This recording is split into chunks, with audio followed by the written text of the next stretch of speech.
લોકમત ન્યૂઝમાં આપનું સ્વાગત છે। રાજ્ય સરકારના સામાન્ય વહીવટ વિભાગ દ્વારા બુધવારે મધરાત બાદ આઈએએસ અધિકારીઓની મોટી બદલીનો આદેશ જાહેર કરવામાં આવ્યો હતો। રાજ્યભરમાં કુલ 72 આઈએએસ અધિકારીઓની બદલી તેમજ નવી નિમણૂકો કરવામાં આવતા વહીવટી તંત્રમાં મોટા ફેરફારો જોવા મળ્યા છે। જિલ્લા કલેક્ટરથી લઈને મ્યુનિસિપલ કમિશનર અને વિવિધ સરકારી નિગમોના ઉચ્ચ અધિકારીઓ સુધી વ્યાપક સ્તરે બદલીઓ કરવામાં આવી છે। રાજ્યમાં છેલ્લા કેટલાક સમયથી આઈએએસ અધિકારીઓની અછતનો મુદ્દો ચર્ચામાં રહ્યો છે, જેના કારણે અનેક અધિકારીઓને એકસાથે 2 થી 3 મહત્વપૂર્ણ વિભાગોના વધારાના ચાર્જ સોંપવામાં આવ્યા હતા। હાલ જાહેર કરાયેલા ટ્રાન્સફર ઓર્ડરમાં પણ કેટલાક અધિકારીઓને વધારાની જવાબદારીઓ આપવામાં આવી છે।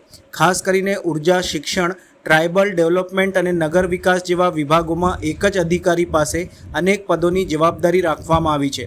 વહીવટી સતતતા જળવાઈ રહે અને કામગીરીમાં ઝડપ આવે તે હેતુથી આ પ્રકારની વ્યવસ્થા અપનાવવામાં આવી હોવાનું માનવામાં આવી રહ્યું છે।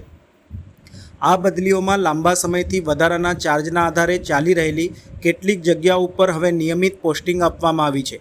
કોર્પોરેશન કમિશનર કચેરીઓ અને જિલ્લા કક્ષાના પદો ઉપર રેગ્યુલર અધિકારીઓની નિમણૂક થતાં વહીવટી કામગીરીમાં વધુ ગતિ આવવાની શક્યતા વ્યક્ત કરવામાં આવી રહી છે। વડોદરા સહિત રાજ્યમાં અનેક શહેરોમાં મહત્વપૂર્ણ ફેરફારો કરવામાં આવ્યા છે। બોટાદ જિલ્લા વિકાસ અધિકારી અક્ષય બુડાનિયાને વડોદરા મ્યુનિસિપલ કોર્પોરેશનમાં નવા ડેપ્યુટી મ્યુનિસિપલ કમિશનર તરીકે પોસ્ટિંગ આપવામાં આવી છે, જ્યારે વડોદરા જિલ્લા વિકાસ અધિકારી મમતા હિરપરાની અમદાવાદ મ્યુનિસિપલ કોર્પોરેશનમાં બદલી કરવામાં આવી છે અને તેમને મહત્વપૂર્ણ જવાબદારી સોંપવામાં આવી છે।